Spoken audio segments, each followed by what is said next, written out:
Vamos lá. Vamos partir de um senso comum de que a interpretação de determinado livro ou de determinada história é muito influenciável, sim, pela interpretação de cada um.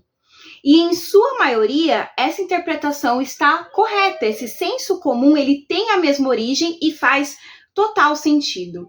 Só que, ao mesmo tempo que esse senso comum pode nos conduzir, ele também pode nos fazer se perder pelo caminho. E eu trouxe 5 exemplos de livros clássicos que você provavelmente leu errado, entendeu coisas muito importantes dessas histórias de um jeito equivocado, justamente por conta desse senso comum. Mas, antes de começar, eu quero me apresentar. Eu sou a Stephanie, esse é o canal Mundos Impressos. Seja muito bem-vindo, muito bem-vinda. Se vocês gostam de vídeos como esse, vou pedir para se inscrever aí embaixo e deixar o like aí embaixo, por favorzinho, tá bom? Agora sim, vamos ao vídeo. Eu separei 5 livros clássicos que têm características que foram muito prejudicadas justamente por conta de certo senso comum da interpretação. E eu não poderia começar com outro que não também o top 5 da minha vida, um dos meus livros favoritos da vida, inclusive um dos melhores livros do mundo, segundo eu mesma, e só minha opinião importa, porque eu absolutamente amo essa história, que não Metamorfose do Franz Kafka. Inclusive, eu até diria assim, você está lendo errado, mas você, vírgula, porque quem acompanha o canal tá cansado de saber que, por favor, o Gregor não é uma barata. Por favor, parem de defini-lo desse jeito. Inclusive, tem uma super análise aqui no canal desse livro, em que eu conto pormenores sobre por que ele não é uma barata. Só que hoje eu trouxe um grande resumo do porquê que isso é tão prejudicial. Mas antes de falar a respeito, eu queria até comentar que eu conversei com vocês sobre os perigos da tradução, acho que na análise que eu fiz do vídeo do livro Babel, da R.F. Kuang, que é aquela mesma autora de A Impostora, sabe? Eu fiz uma análise e eu bati bastante na tecla dos problemas de uma tradução. Por quê? Digamos que quando a gente traduz uma história, a gente perde muito dessa história, porque é humanamente, infelizmente, é humanamente impossível a gente conseguir ler tudo no idioma, na língua original. E aí, quando a gente faz traduções, a gente está muito influenciado pelo contexto de quem traduz. Por isso que é tão importante, e grandes pesquisadores da área batem muito na tecla de a importância de você verificar não só a editora, mas também quem traduziu aquela história, né? Porque às vezes a pessoa que não tem tanta expertise de tradução, tanta experiência, ela toma certas liberdades durante esse processo de transformação de idiomas que faz com que você perde muito. E é isso que aconteceu com o meu lindo, maravilhoso Gregor. Ele foi vítima da tradução de alguém, que eu não sei quem, que decidiu traduzir o Gregor como uma barata. Só que a questão do Kafka foi aquela questão da dupla tradução, que não tinha tradutores direto do alemão, então primeiro ele foi traduzido por inglês, e aí a gente já perde um pouco dessa tradução, e além disso a tradução do português foi feita dessa segunda tradução, então a gente perdeu muito mais, e aí nesse pormenor veio a bendita da barata. Mas o que eu tenho a mencionar? Ele nunca foi uma barata. Justamente por conta desse início aqui, ó. Eu vou até ler para vocês aquela frase extremamente famosa. Quando certa... Ai, até me arrepia. Quando certa manhã Gregor Samsa acordou de sonhos intranquilos, encontrou-se em sua cama metamorfoseado num inseto monstruoso. E aí a tradução antiga trazia a barata. E aliás, as traduções do Modesto Caroni são as melhores do Kafka. Enfim, só que sabe essa frase? Quando a gente tem esse substantivo de inseto monstruoso, no original tem uma palavra em alemão que é Angezeiter. Calma aí que eu pronunciar melhor, porque eu até anotei aqui, ó. Ungeziefer. Essa palavra, ela significa uma praga, um verme. Digamos que uma espécie de um animal impróprio para sacrifício. Tanto que tem uma definição, é que o alemão é complicado porque ele vem de outro braço, né, linguístico. Mas, digamos que, tem até uma definição que eu acho muito interessante, que fala assim: todo inseto é Ungeziefer, ou seja, asqueroso, é algo impróprio, é algo para sacrifício. Mas nem sempre Ungeziefer é um inseto. Dá para entender? Então a gente vai ter essa definição como algo asqueroso, um inseto indefinido, algo que te causa repulsa. E é muito importante isso justamente por conta da mensagem do livro. Então talvez você pense, Stephanie, é uma coisa tão besta, porque barata é algo asqueroso, barata é algo que nos causa repulsa. E sim, eu concordo. Só que o grande X da questão desse livro não é falar sobre baratas. Não é nem falar sobre insetos propriamente ditos, mas sim desumanizar esse personagem. O grande X da questão de a metamorfose, essa transformação, é uma transformação que faz com que esse personagem seja desumanizado e, consequentemente, se torne asqueroso, repulsivo, que faz com que todas as pessoas ao seu redor não queiram fazer parte daquele contexto, eles não queiram estar perto dele. E é por isso que é tão importante a gente entender isso, porque o grande movimento do Gregor nessa história é ele se tornar um ser que as pessoas têm repulsa. Então, se a gente o define como barata, a gente vai entender automaticamente que ele é repulsivo por se parecer com um determinado inseto. E não que ele é repulsivo por ele justamente ter se tornado um animal impróprio que precisa ou deve ser sacrificado, que é o que efetivamente acaba acontecendo com Gregor. Ele é tão desumanizado que as pessoas simplesmente falam que ele não tem mais serventia, que ele não tem propósito de estar ali. Um outro livro que você provavelmente leu errado é nada menos, nada mais do que O Retrato de Dorian Gray. E eu aposto que quando você pensa nesse livro, você automaticamente pensa numa história sobre vaidade. Mas e se eu te disser que as camadas mais importantes dessa história elas giram em torno de relacionamentos homoafetivos e até mesmo camadas de autobiografia? Para vocês terem uma ideia, o Oscar Wilde chegou a ser condenado em 1895 por indecência grave, ao ponto de que esse livro chegou a ser censurado. E, pasmem, ele é censurado até hoje. Inclusive, eu não sei como está o mercado editorial, porque esse meu livro é antigo, mas na época que eu fiz aqui, que eu acabei descobrindo tudo isso, eu fui sedenta atrás de uma edição que não estivesse censurada, e essa da Biblioteca Azul era a única disponível na época sem censura. E pasmem, as passagens de homoafetividade e autobiografia são muito maiores e presentes do que a questão da vaidade propriamente dita. Quase como se esse livro tivesse até sido um grande desabafo do Oscar Wilde sobre a sua vivência ser proibida, ser cerceada. E aí aqui a gente tem um caso que vai além da proibição a partir da tradução. Esse livro foi intencionalmente picotado. Ele foi retirada várias e várias partes que eles não achavam adequadas para o grande público, justamente por ter essas insinuações, que não são nem insinuações, gente, é tudo muito direto mesmo, viu? Sobre relações homoafetivas.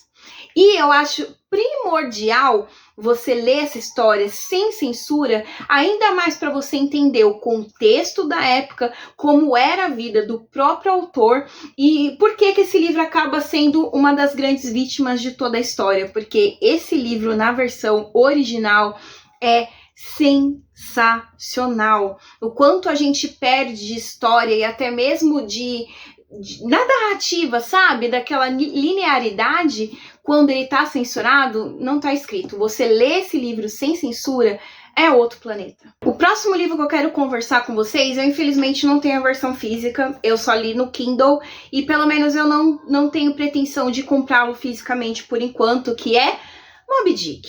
E por que eu quero falar sobre Moby Dick? Eu tenho certeza que você pensa que Moby Dick é só sobre a perseguição de uma baleia, sobre a questão da vingança, nunca é plena, mata a alma e a envenena. E sim, essa interpretação não tá errada. Só que tem outra linha de interpretação desse livro que agrega muito à história, que pessoalmente, para mim, foi muito mais importante do que a questão da vaidade, da vingança e tudo mais, que é justamente um livro que fala sobre a fuga de si mesmo. A fuga de você tentar, digamos que, preencher a sua mente com outras coisas aleatórias, justamente porque você quer fugir de algo que te consome. E aí, a gente tem algumas reflexões, nem todas comprovadas, até porque a questão da homossexualidade, ela sempre foi muito mascarada na história, digamos assim, mas a gente tem o personagem principal, que é o Ismael, que no início do livro, que pra mim a melhor parte do livro é o início, diga-se de passagem. Ele se encontra com outro homem e ele tem uma espécie de, como posso dizer, encontro carnal. Eles passam por uma espécie de ritual corpóreo e tudo mais, que faça com que esses homens se unam e inclusive tenham momentos na própria cama que eles definem como uma espécie de casamento. Só que isso é bem simbólico e que tem várias interpretações. Por quê? Justamente por conta de como a gente pode definir essa questão de casamento atrelada a uma cultura da tribo deste outro homem, desse outro personagem que é o Queequeg. Eu acho que é assim que se pronuncia. Então ele tem, digamos que certa, como eu posso dizer, uma segunda interpretação atrelada ao seu ritual cultural, etc e tal. Mas o que a gente percebe? Que quando há esse movimento deles, esse encontro deles na mesma cama, nessa questão ritualística, e até mesmo do contexto do Ismael, que já chegou até essa cidade baleeira com uma tentativa de buscar outra coisa para fazer de sua vida, a gente percebe esse personagem em fuga o tempo todo. Então ele entra nesse barco, ele apoia o Ahab atrás da Moby Dick e tudo mais, mas a gente percebe que falta nesse personagem ele estar lá, a presença, ele estar presente naquelas situações, justamente como se ele tentasse de todo modo esquecer algo que aconteceu anteriormente na vida dele, que não nos é dito, e aquele momento ritualístico que ele teve com o Queequeg, que ao todo tempo ele tenta desconversar. Ele até mesmo tem um movimento de, no início do livro, quando eles têm esse encontro, eles são muito próximos e durante o restante da narrativa tem um afastamento do Ismael, quase como se ele não estivesse no mesmo ambiente, sendo que eles tiveram um casamento, seja ele no sentido homoafetivo da coisa, ou seja ele com a questão da cultura de amizade, porque nessa cultura dessa comunidade indígena que vive o Queequeg, tem uma justificativa que essa palavra casamento era definida a partir de uma amizade entrelaçada entre dois homens. Então, seja por amizade ou seja por algo mais afetivo, a gente percebe que tem uma fuga desse personagem. E é muito evidente. Para mim, a melhor parte de Moby Dick é se deparar com essa fuga do personagem de coisas que ele não quer admitir que está vivendo, que está sentindo.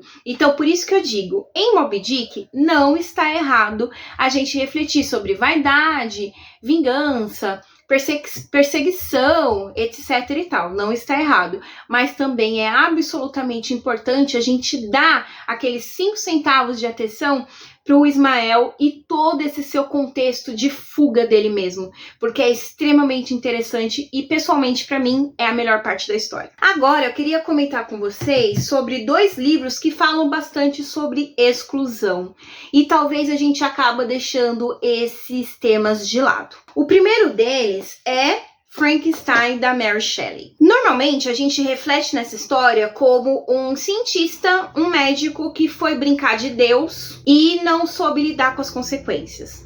Beleza, não tá errado. Mas e se a gente pensar que mais do que ele brincar de Deus e não lidar com as consequências, esse livro é sobre a própria criatura.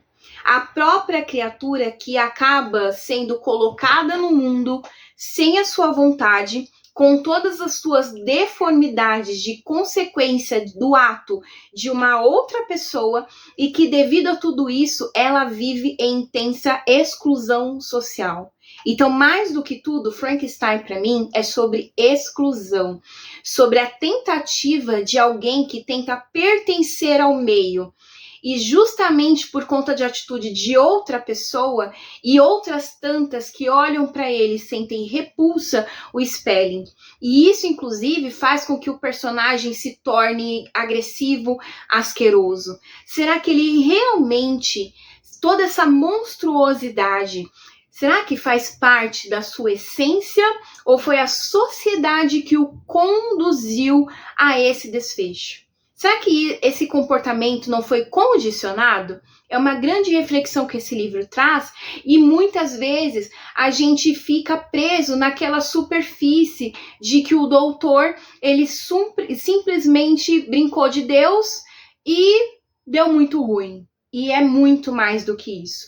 E é nesse pormenor do que a sociedade nos conduz, para onde ela nos leva, que eu queria falar sobre o último livro, mas não menos importante, que é O Morro dos Ventos Uivantes. Porque eu aposto que quando se fala em O Morro dos Ventos Uivantes, a primeira coisa que é pensada é sobre uma hipotética história de amor, que daí já tá errado, porque pensar que o Heathcliff e a Catherine tinham uma história de amor, isso já é totalmente problemático, porque, gente, é uma relação totalmente tóxica. Então, nesse ponto aí, já para tudo. E aí eu te pergunto, então, será que esse livro é sobre um romance ou sobre uma crítica às classes sociais? Justamente porque a gente tem esse personagem que é o Heathcliff, que ele é colocado nessa casa de uma elite e ele nem faz parte daquele ambiente. E digamos que todas as atitudes cometidas por cada um dos membros daquela família buscam endossar que ele não só não faz parte, como ele nunca vai ser capaz de fazer. E, inclusive, todo esse tal qual a criatura de Frankenstein, tal qual essa criatura odiosa, maldosa, que as pessoas temem e tudo mais, ele é um produto do meio. Ele é criado justamente depois de tanto tempo que ele tentou pertencer e foi repelido. Então, nessas 2 histórias, a gente pode pensar mais do que tudo sobre o ser humano tentando existir em um local que o repele. E ambos os personagens acabam nascendo não da maldade, mas da rejeição. E aí a gente pode até definir que esse marginalizado, digamos assim, acabou virando um algoz porque o próprio sistema o transformou em uma fera.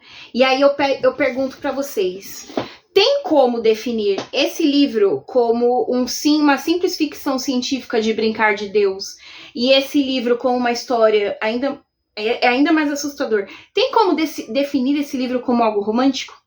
Porque se for romântico, é destrutivo. E eu precisava conversar com vocês sobre isso, porque são as visões mais evidentes nessa história. E eu ia perguntar até para vocês.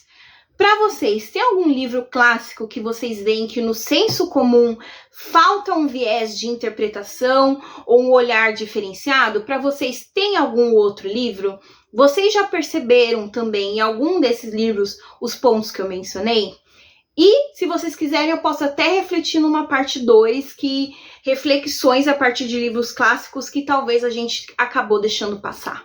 Me conta aí embaixo o que vocês acharam desse vídeo, eu espero que vocês tenham gostado. Eu adoro falar sobre clássicos, ainda mais sobre esses detalhezinhos que são tão interessantes. Enfim, obrigada por assistirem, deixem o like, se inscrevam no canal e eu os vejo no próximo vídeo. Tchau, tchau!